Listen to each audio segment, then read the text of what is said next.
End gold buyers, మీ కష్టాల్లో నమ్మకమైన మీ ఆత్మీయ నేస్తం.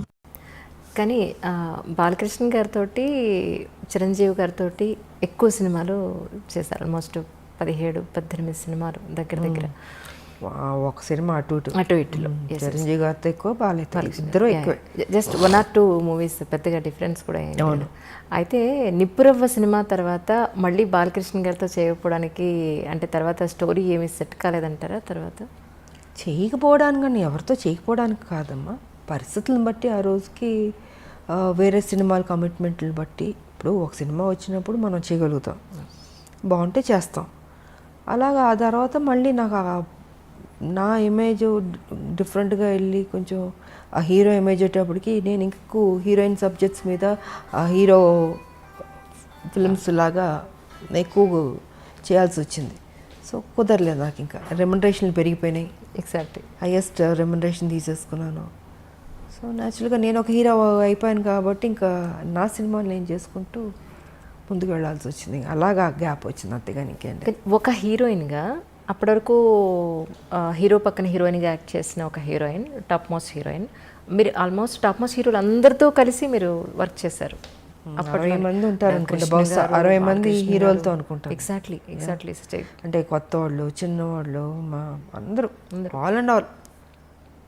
సో అలాంటి ఒక హీరోయిన్ తర్వాత మిమ్మల్ని బేస్ చేసుకుని స్టోరీస్ రావడం అనేది మొదలయ్యేది. దాని తర్వాత అలాంటి హీరోయిన్ని మళ్ళీ ఒక హీరో పక్కన పెట్టడం అని అంటే అది ఆల్మోస్ట్ ఇద్దరు హీరోల బరువు. ఒక మాట చెప్పాలంటే అది కథాపరంగా కానీ ఆర్థికంగా. అంటే హీరో ఇమేజ్ వచ్చిన తర్వాత కూడా గ్యాంగ్ లీడర్ చేశాను కదా. గ్యాంగ్ లీడర్ చేశాను, మెకానికల్ లుడి చేశాను. సో చేశాను నేను, బట్ ఎక్కువ దాని మీద నేను ఫోకస్ పెట్టాను. ఇంకా హీరో ఇమేజ్ ఒకటో రెండో తప్ప, ఇంకా దాని తర్వాత కుదరలే. ఒక హీరోయిన్కి హీరోయిన్ సెంట్రిక్ మూవీస్ రావడం అనేది ఇక అది పీక్ పరాకాష్ట అంటారా మీ ఉద్దేశ ప్రకారం? అంతే కదా. నేనే ఊహించుకోలేదు అసలు నా లైఫ్లో ఇలాగ ఒక హీరో ఇమేజ్ వస్తుంది, నేను యాక్షన్ సినిమాలు చేస్తాను, ఎంత రిస్క్ తీసుకుంటాను, ఎంత హైయెస్ట్ పేడ్ హీరోయిన్ అవుతాను, నేను నా లైఫ్లో నేను ఊహించలేదు. నిజంగా అది గాడ్ గిఫ్ట్ అనే చెప్పాలి. ఇప్పటికి ఇది ఎలా జరిగిందో నేను అనుకుంటాను అప్పుడప్పుడు కూర్చున్నప్పుడు. ఇది నిజమేనా, ఇది ఎంత మాయా ఒక్కోసారి. బట్ అది మాయే, లైఫ్ అంటే మాయే, ఏం ఉండదు. ఉన్నంతసేపే నాది అది ఇది అనుకుంటాం. చనిపోయిన నెక్స్ట్ మూమెంట్ ఎప్పుడు బాడీ తీసేస్తారు అనుకుంటారు. సో ఏది తీసుకెళ్ళాం మనం, ఒకటి తీసుకెళ్ళేది ఒక మంచి పేరు ఒకటే తీసుకెళ్తాం. ఉన్నంత వరకు మంచి చేసామా, ఎగ్జిట్ అయ్యామా, అదే చూసుకోవాలి. 10 మందికి ఉపయోగపడాలి, ఆ హెల్పింగ్ నేచర్ ఉండాలి. ఏది తీసుకెళ్ళినప్పుడు ఎందుకు స్వార్థం ఎందుకు ఉండాలి, ఎందుకు పిసినారులా ఉండాలి? 10 మందికి అన్నం పెట్టండి, కష్టం ఉన్న వాళ్ళని ఆదుకోండి. మీరు చనిపోయేటప్పుడు ఏమో తీసుకెళ్ళరు కదా, మరి ఎందుకు ఆ మెంటాలిటీ ఎందుకు అలా ఉంటుంది మీకు? అది కరెక్ట్ కాదన్నది నేను చెప్పదలుచుకుంది. 10 మందికి ఉపయోగపడి 10 మందికి కష్టంలో ఆదుకున్నా అనుకో, మనం చనిపోయిన తర్వాత అయ్యో మంచోళ్ళ ఆవిడ, మంచిది, మంచి చేసింది, అదొక్కటే తీసుకెళ్తాం. మనకు కూడా తృప్తి ఉంటుంది జీవితంలో. బతుకున్నంత వరకు మంచి చేసావు దేవుడా, నాకింత చేస్తావు, నేనేం చేశాను, సమాజానికి ఏం చేశాను అన్నది ఉంటుంది కదండి. సో ఆ సమాజానికి ఏం చేయాలన్నది రాజకీయ పరంగా చేయగలుగుతాం, లేదా సోషల్ వర్క్ చేయగలుగుతాం. సోషల్ వర్క్ చేశాను, రాజకీయ పరంగా నేను చేసుకుంటూ వెళ్ళాను. బట్ దాని పెద్ద ఆర్భాటంగా పబ్లిసిటీలు చేసుకుని నాకు నచ్చదు. మొన్న కూడా మీ పుట్టినరోజు నాడు ఎంతమంది వచ్చారు మ్యామ్ ఆ రోజు? నేను చెప్పాను, నేను చూపించుకోను. అవును, నాకెందుకు అది, నాకు అది పబ్లిసిటీ చేస్తుంటే నువ్వు నిజంగా సేవ చేసినలాగా ఉండదు, స్వార్థం కోసం అన్నట్టు ఉంటుంది. సో అందుకే వదిలేయండి, నాకు తోచింది నేను చేసుకుంటూ వెళ్ళిపోతుంటాను అనేది నా ఆలోచన విధానం. తల్లి తెలంగాణ పార్టీ కింద మీరు చాలా వైద్య సేవలు కూడా అందించారు అప్పట్లో. సో దాని గురించి కూడా ఎక్కడ మీరు ఎప్పుడూ చెప్పుకోలేదు. అదే నేను చెప్పనమ్మా, చదివించేవాళ్ళని చదివిస్తాం, ఇంకా ఆర్థిక పరంగా అందిస్తాం, ఇవి చాలా రకరకాలు ఉంటాయి, మళ్ళీ చెప్పుకోవడం ఎందుకు, వేస్ట్. సో నాకు తృప్తి, నా జీవితంలో ఇది ఒక మంచి చేస్తాను, ఒక చిన్న సాటిస్ఫాక్షన్. నాకు ఎవరికైనా ఏదైనా చేస్తే ఎందుకో తెలియదు, ఒక ఆనందం వస్తుంది. నాకు చేసుకోవడం కన్నా ఎదుటోళ్ళు చేస్తే సంతోషపడతాను నేను. సో నా లైఫ్ పద్ధతి అది. అంటే చాలామంది విమర్శకులు అనండి లేదా మీ గురించి తెలుసుకోవాలనుకునే వాళ్ళనండి తల్లి తెలంగాణ పార్టీ ఎందుకు పెట్టాలనిపించింది, ఎందుకు టీఆర్ఎస్లో విలీనం చేశారు అని అంటే మీ ఉద్దేశం? ఎందుకు పెట్టాలంటే ఆ రోజుకున్న పరిస్థితి ఏంటంటే, ఒక మహిళగా ఇది నా బరువు నా భుజాన్ని వేసుకున్నాను. నా మెంటాలిటీ ఏంటంటమ్మా, ఒక ఇష్యూ నేను టేకప్ చేస్తే అది అచీవ్ చేసి దాంట్లో సక్సెస్ చూసే వరకు నేను నిద్రపోను. దానివల్ల నేను ఎంత కోల్పోతున్నానో సిద్ధపడతాను. ఆర్థిక పరంగా కావచ్చు, లేకపోతే నా కెరియర్ పరంగా కావచ్చు, ఏది కోల్పోయినా పర్లేదు, కానీ నేను అనుకున్నది సాధించాలి అన్న ఒక లక్ష్యంతో నేను తెలంగాణ ఇష్యూని టేకప్ చేశాను. సో 98 నేను బీజేపీలో నేను జాయిన్ అయినప్పుడు తెలంగాణ కోసమే వచ్చాను. ఆ రోజుకున్న నాకు ఆఫర్స్ కానీ కంటెస్ట్ చేయమన్నా కానీ, లేకపోతే ఆ రోజు అధికారంలోకి వచ్చింది బీజేపీ, నేను మంత్రిని అయి ఉండేదాన్ని.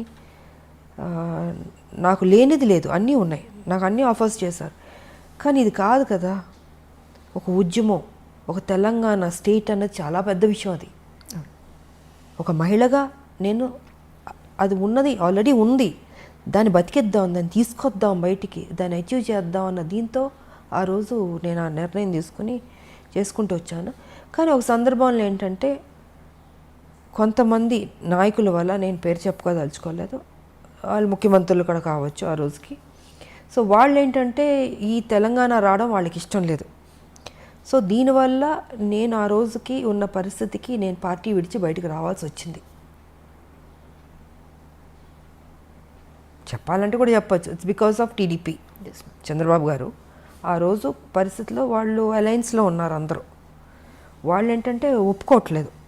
ఇప్పుడు ఇవాళ మనకి మోడీ గారికి ఉన్న మెజారిటీ, ఫుల్ మెజారిటీ అప్పుడు లేదు. Number of alliance partners, ADMK కావచ్చు, డిఎంకే కావచ్చు, మన అదేంటి టీడీపీ కావచ్చు, ఇలా నెంబర్ ఆఫ్ పార్టీస్ ఉంది. కాబట్టి అదేంటంటే అవుట్ ఆఫ్ ద వే వెళ్ళి ఇవ్వాలి. ఫుల్ మెజారిటీ వచ్చి ఉంటే ఇచ్చేసేవాళ్ళు, కానీ రాలే. మిగతా అలయన్స్ పార్టీల మీద ఉండాల్సి వచ్చింది వాళ్ళ సపోర్ట్తో. అప్పటికీ నేను ఫైట్ చేశాను, మ్యాక్సిమం నేను ఫైట్ చేశాను. ఇంకొక స్టేజ్లో అయితే ఇంకా సరే, ఇప్పుడు వాళ్ళ ఆలోచన వాళ్ళకు ఉండొచ్చు, చంద్రబాబు గారు కలిసి ఉండాలని. కానీ తెలంగాణకి ఎంత అన్యాయం జరుగుతుందో, ఈ స్టేట్ వస్తే వాళ్ళకి బెటర్ అవుతుంది కదా అన్నది నాకు. Yes ma'am. 69 ఉద్యమం తీసుకున్నా, ఇంతకుముందు అనేక మంది త్యాగాలు చేశారు, కొట్లాడారు. కానీ ఎక్కడో చోట ఆగింది, మళ్ళీ దానికి ప్రాణం పోయాలి, మళ్ళీ ముందుకు తీసుకెళ్ళాలి అనేది నా ఆలోచన. సో నేను ఆ రోజుకి మ్యాక్సిమం నేను కొట్లాడితే వాళ్ళు అది జరగనివ్వకుండా అడ్డుపడడం వల్ల ఇంకేదో కుదరదేమో అనేసి ఇంకప్పుడు పార్టీ నుంచి బయటకు రావాల్సి వచ్చి అది అక్కడితో ఆపలే, దాన్ని బతికిద్దామని నేను తల్లి తెలంగాణ పార్టీ పెట్టాను. పెట్టి ప్రతి ఇష్యూ మీద కొట్లాడాను నేను. 4.5 years నడిపాను, 2009 వరకు సో 2009 వరకు ఉన్నప్పుడు అప్పుడు టీఆర్ఎస్ వాళ్ళు వచ్చి నన్ను బతిమలాడి రమ్మని, అసలు ఆలోచన లేదు నాకు, అసలు టీఆర్ఎస్లో వెళ్ళాలి లేదు. వాళ్ళకి కేసీఆర్ గారి గురించి మీకు అందరికీ బాగా తెలుసు, ఆ రోజు తెలిసే పరిస్థితిలో లేదు, కానీ నాకు తెలుసు. నాకు పెద్ద ఇంట్రెస్ట్ కూడా లేదు. నా పార్టీ ప్రెసిడెంట్ నేను. 4.5 years నుంచి ప్రతి ఇష్యూస్, రైతులు కావచ్చు, స్థానికుల ఉద్యోగాలు కావచ్చు, మూసీ నది కావచ్చు, విష జ్వరాలు కావచ్చు, కరెంటు కావచ్చు, యువకుల ఇష్యూ కావచ్చు, ఉద్యోగస్తులు కావచ్చు, ఇవన్నీ ఇష్యూస్ ఒకటి కాదు. ఇంత కొట్లాడుతూ దూకుడుతూ వెళ్తున్నప్పుడు అప్పుడు వైఎస్ రాజశేఖర రెడ్డి గారు వాళ్ళు వీళ్ళందరూ, అమ్మో ఈ అమ్మాయి బాగా దూకుడు మీద వెళ్తుంది అంటే, బాగా చేస్తున్నాను నేను, నా డ్యూటీ నేను కరెక్ట్గా చేస్తున్నాను. కరెక్ట్. సో ఓ పక్కన మెచ్చుకునేవారు, బయట మెచ్చుకునేవారు. బట్ ఈ అమ్మాయి దూకుడు మీద వెళ్తే ఇంకా స్ట్రాంగ్ అయిపోతుంది, బలపడకూడదు అని కొంతమందికి ఉండొచ్చు. సో కేసీఆర్కి ఏంటి, ఆయనకి ఈవిడ స్ట్రాంగ్గా వెళ్తుంటే ఒక మహిళగా ఈవిడ రేపు బలపడిపోతే నేను వెనక్కి అయిపోతానేమో. అప్పుడు ఈ వాజ్ సో ఆయన అప్కమింగ్ అప్పుడు పార్టీ పెట్టుకుని 2001లో. సో ఈ అమ్మాయి ఇంత బోల్డ్గా వెళ్తుంది కదా, ఎందుకు లాగేస్తే బెటర్ కదా, ఆయన ఆలోచనలన్నీ నెగిటివ్ ఆలోచనలు. నాకు కొంతవరకు అర్థమైపోయింది ఈయన కరెక్ట్గా ఉండడం. బట్ ఈయన ఏంటంటే మనుషులు కబురు పెట్టి, జయశంకర్ గారు మేధావులు వాళ్ళతో వీళ్ళతో ఏంటంటే మర్జ్ చేయమని నా మీద ఫోర్స్ పెట్టేవారు. నేను ఎందుకు అంటాను, రెండు ఒక కాజ్ మీద వెళ్తున్నప్పుడు మీరు తెలంగాణ కోసం, నేను తెలంగాణ కోసం. మీరు ఇప్పుడు వచ్చారు, నేను 98 నుంచి నేను మొదలు పెట్టాను. సో ఇద్దరం కలిసి ఉద్యమాలు చేద్దామండి, నేను ఎందుకు నా పార్టీ మీ దాంట్లో విలీనం చేయాలి. ఆయన ఏంటంటే డొంక తిరుగుడు తిప్పి మిగతా మేధావులతోటి జయశంకర్ గారితో అందరి మీద ఇలా కాదు ఇలా బాగుంటుంది, ఇలా కాదు ఇలా బాగుంటుంది అనేసి చాలా డిస్కషన్స్ జరిగినాయి. ఇంకా ఆఖరికి ఏం తీసుకొచ్చాడంటే ఇంక మనం ఏదో కరెక్ట్ కాదు వాళ్ళే కరెక్ట్ అన్న ఫీలింగ్తో చేపించి కొన్ని కుట్రలు చేసి ఇంకా కాన్ఫరెన్స్ స్టేజ్లో నేను విలీనం చేయాల్సి వచ్చింది. లేకపోతే విలీనం చేసి ఉండేది అది కాదు.